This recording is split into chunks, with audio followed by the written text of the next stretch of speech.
Brian Snyder's Creepshow Cavalcade.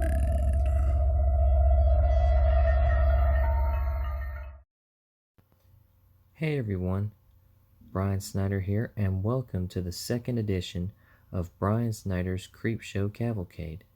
Now, for today's episode, I decided to do something a little different.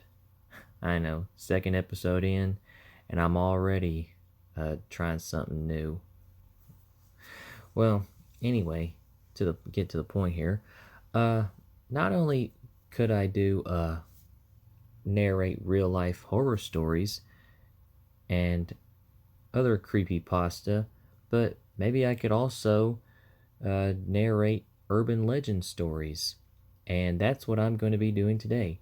Today, I am going to narrate the urban legend, The Babysitter and the Man Upstairs.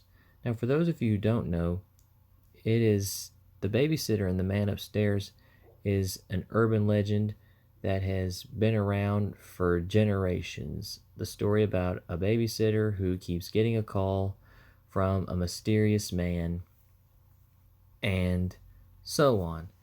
And this story has actually been adapted into horror films. It's been movies like Black Christmas and most notably When a Stranger Calls have drew inspiration from this urban legend. And today I'm going to narrate that story for you. So sit back, relax, and enjoy The Babysitter and the Man Upstairs. Let's begin.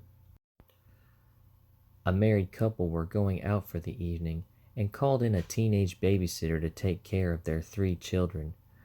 When she arrived, they told her they probably wouldn't be back until late, and that the kids were already asleep, so she needn't disturb them. The babysitter starts doing her homework while awaiting a call from her boyfriend. After a while, the phone rings. She answers it, but hears no one on the other end, just silence. Then whoever it is hangs up. After a few more minutes, the phone rings again. She answers, and this time there's a man on the line who says in a chilling voice, Have you checked the children? Click. At first, she thinks it might have been the father calling to check up, and he got interrupted, so she decides to ignore it.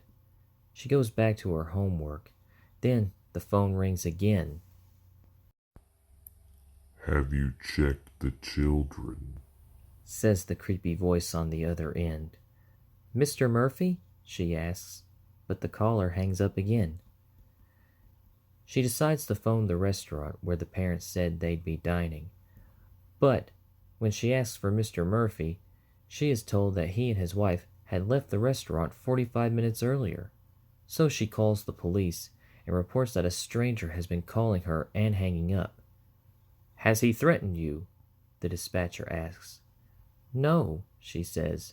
Well, there's nothing we can really do about it. You could try reporting the prank caller to the phone company. A few minutes go by and she gets another call.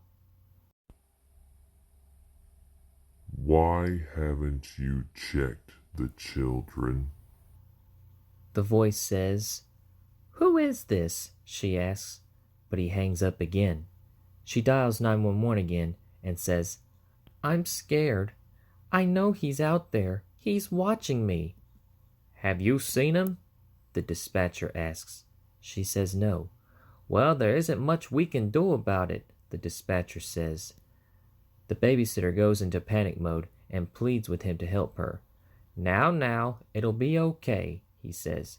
Give me your number and street address. And if you can keep this guy on the phone for at least a minute, we'll try to trace the call. What was your name again? Linda. Okay, Linda. If he calls back, we'll do our best to trace the call, but just calm down. Can you do that for me? Yes, she says and hangs up. She decides to turn the lights down so she can see if anyone's outside. And that's when she gets another call. It's me. The familiar voice says. Why did you turn the lights down? Can you see me? She asks, panicking.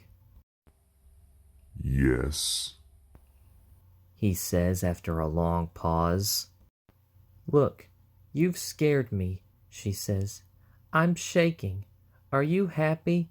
Is that what you wanted? No. Then what do you want? She asks. Another long pause. Your blood all over me. She slams the phone down, terrified. Almost immediately, it rings again. Leave me alone!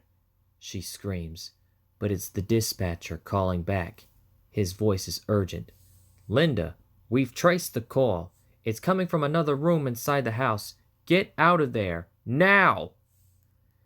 She tears to the front door, attempting to unlock it and dash outside, only to find the chain at the top still latched.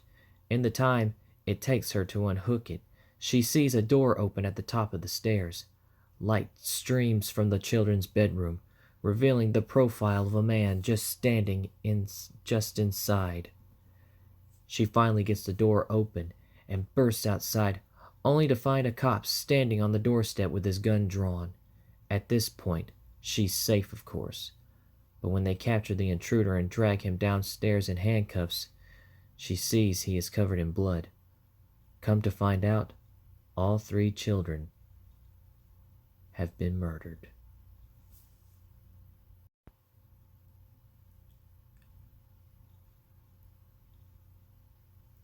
Hey everybody, I hope you enjoyed today's episode of Brian Snyder's Creepshow Cavalcade. Now to submit me your real-life horror story, just submit it to my email address at bsimmons0703@outlook.com, or you can submit your story to my subreddit at Creepshow Cavalcade. So, tune in to more episodes of Brian Snyder's Creepshow Cavalcade. I'm Brian Snyder saying, stay creepy, but in a good way though. Bye-bye.